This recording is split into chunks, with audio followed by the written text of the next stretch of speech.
Assalamualaikum warahmatullahi wabarakatuh. Sebelumnya perkenalkan, nama saya Alfionita Yelivia dari D4 Teknik Otomasi 2018. Di sini saya mengambil judul tugas akhir yaitu aplikasi filter gabor untuk deteksi biofouling pada lambung kapal. Berikut adalah progres dari tugas akhir saya.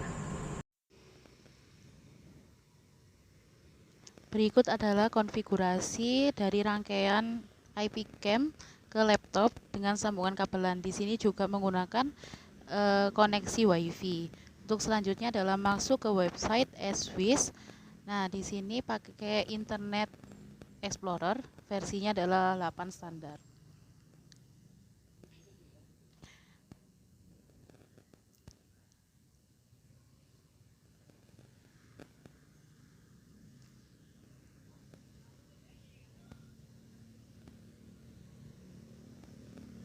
Nah, setelah ini muncul tampilan untuk masuk ke akun Swiss. Nah, di sini login dengan menggunakan user dan password yang telah didaftarkan sebelumnya.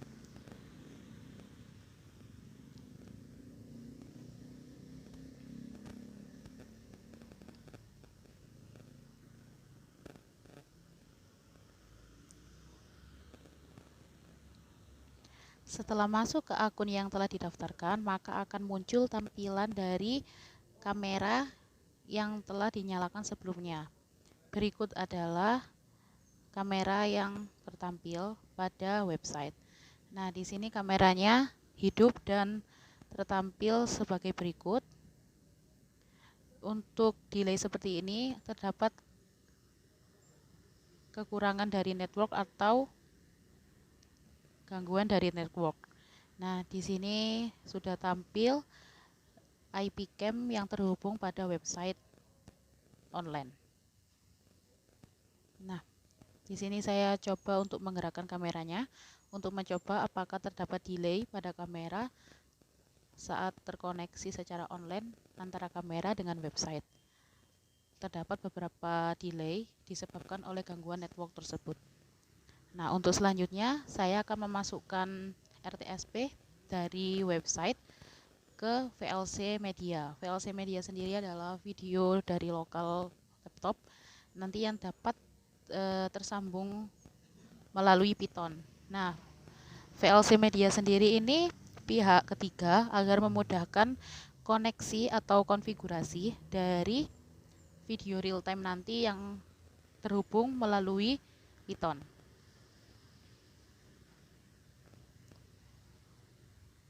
Nah, berikut tampilan kamera secara real time yang telah tersambung di VLC Media melalui RTSP pada website tersebut.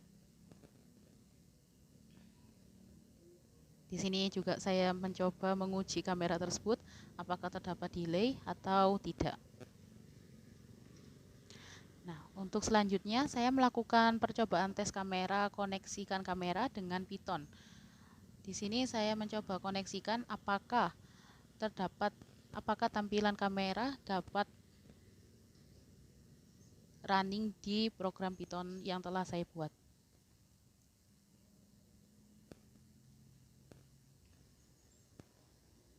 Untuk program yang telah dibuat sudah saya siapkan pada folder di Windows C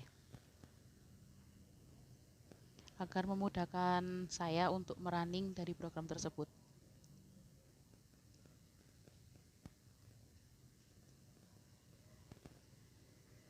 Nah, untuk selanjutnya saya masuk pada Anaconda Prom. Di sini saya ketik cd tes kamera. Nah, setelah masuk tes kamera, maka saya masukkan program yang telah saya buat, yaitu cam1.py. Setelah itu akan menunggu beberapa saat untuk running. Di sini untuk hasil dari running konfigurasi kamera ke Python memerlukan waktu tampilan yang cukup lama karena adalah konfigurasi atau pengkoneksian yang pertama. Di sini juga program untuk pertama kalinya membaca library dari Python-nya sendiri. Maka dari itu untuk koneksian yang pertama memerlukan waktu yang cukup lama atau aktivasi yang pertama memerlukan waktu yang cukup lama. Nah, berikut adalah tampilan yang terdapat pada Python. Di sini nantinya video real time ini digunakan untuk program atau kelanjutan dari penelitian saya. Untuk aplikasinya atau aplikasi filter gabornya diaplikasikan secara real time pada video.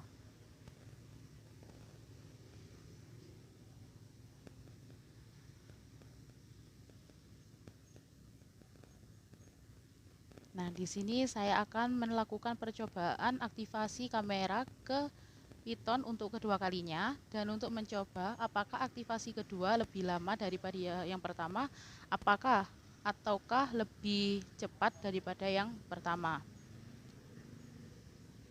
Prosesnya sama untuk runningnya.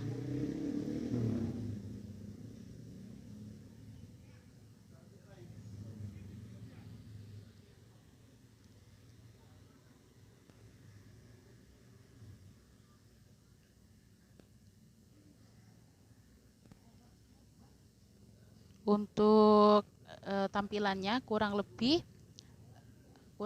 lebih cepat yang kedua daripada yang pertama, dan ini adalah tampilan yang kedua. Untuk tampilan yang kedua ini terdapat delay beberapa disebabkan mungkin terganggunya network yang digunakan. Nah, yang selanjutnya di sini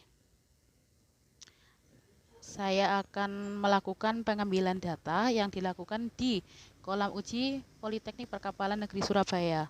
Di sini saya menggunakan IP kamera yang dimasukkan ke dalam air. Nah, data yang saya ambil terdapat 3 data, yaitu biofouling di bawah air, biofouling di atas air, dan lambung kapal tanpa biofouling.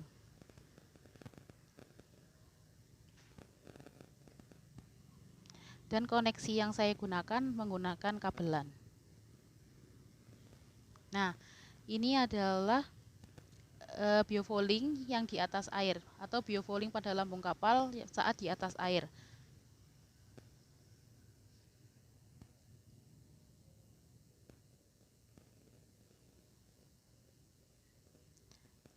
Dan berikutnya adalah biofouling yang terdapat pada lambung kapal saat kondisi di bawah air. Terlihat jelas bahwa yang di atas air dan di bawah air terdapat perbedaan pencahayaan yang akhirnya dapat mempengaruhi dari program aplikasi filter garbor tersebut.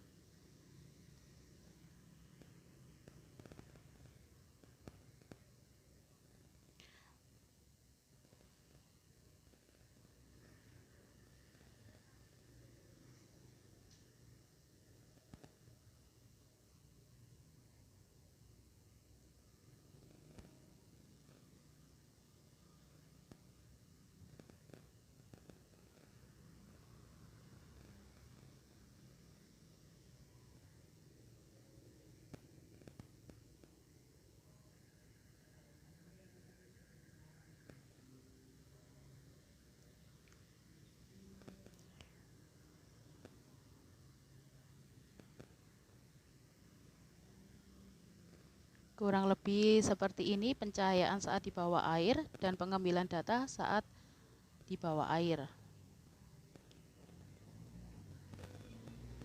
Nah, untuk selanjutnya saya akan melakukan percobaan pengujian data yang telah saya ambil di kolam uji Politeknik Perkapalan Negeri Surabaya, yakni 3 data tersebut. Yang pertama, saya mencoba menggunakan biofouling saat di bawah air yang pencahayaannya kurang baik tadi.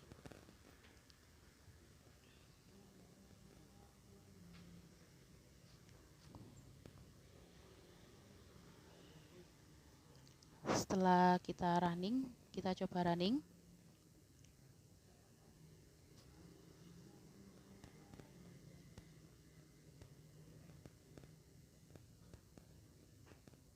Berikut adalah perbandingan dari citra asli dan citra yang telah teraplikasi filter gabornya. Yang atas adalah citra asli, yang bawah adalah citra yang teraplikasi filter gabornya.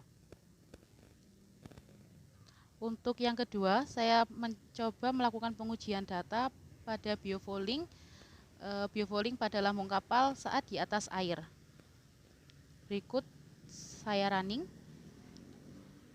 Dan untuk hasilnya, yang atas adalah citra asli, yang bawah adalah citra yang teraplikasi filter gabornya. Terlihat jelas bahwa pencahayaan mempengaruhi aplikasi filter gabor tersebut. Nah, untuk yang ketiga sendiri adalah menggunakan lambung kapal yang bersih atau lambung kapal tanpa biofouling. Nah, di sini kita tes apakah filternya tetap memfilter atau teraplikasi saat tidak ada biofouling pada lambung kapal. Nah, di sini terlihat bahwa filter tidak akan menfilter apabila tidak ada biofouling. Nah, untuk selanjutnya adalah penelitian selanjutnya saya adalah mengkonversi Citra to Grayscale, menghitung PNSR untuk mendapatkan hasil perbandingan ketajaman sesudah dan sebelum aplikasi filter. Nah, yang ketiga adalah aplikasi filter Gabor pada real time, yang nantinya akan terkoneksi langsung oleh video secara real time. Yang keempat adalah melakukan evaluasi dan analisa hasil pengujian. Apabila data yang saya ambil kurang jelas, maka kan saya akan melakukan pengujian data lagi dan melakukan analisa pada data yang saya uji.